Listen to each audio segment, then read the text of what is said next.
Comment faire du faux caca? Tu souhaites faire une force à un membre de ta famille ou à un ami? Reste jusqu'à la fin car je vais te présenter 3 méthodes pour faire du faux caca. Pour la première méthode, on va faire des excréments comestibles. Donc on aura besoin de sucre, de beurre de cacahuète, de cacao et de lait. Donc on met le tout dans un grand bol. Donc tu mets le beurre de cacahuète, la farine, le cacao et le lait.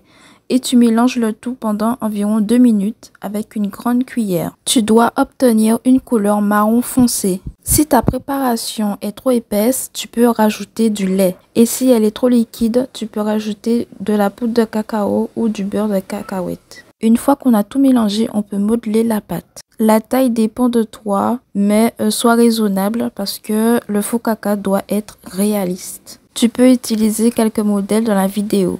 Une fois que tu as modelé tes faux caca, on laisse sécher.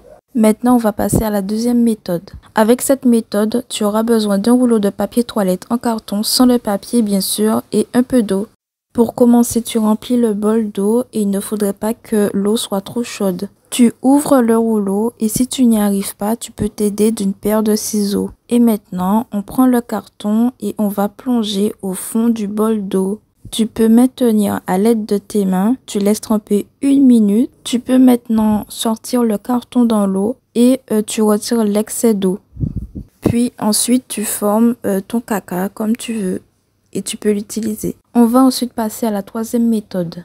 Pour ça, on aura besoin de colle, café, peinture ou colorant marron, d'eau chaude, de poudre de borax et de 2 bols. Pour commencer, on va mettre dans un bol de la colle blanche, une demi-tasse de colle blanche et le colorant marron. Tu mélanges, puis dans un autre bol, on va mélanger le borax et l'eau. Puis lorsque le mélange est prêt, on va combiner les deux. Donc on verse le borax et l'eau dans le grand bol. Une fois les deux mélanges combinés, on va commencer à pétrir à la main. Donc tu peux commencer à former tes boules comme tu le souhaites. Et donc voilà, c'est terminé. N'hésite pas à me dire ce que tu as pensé dans les commentaires et abonne-toi à ma chaîne.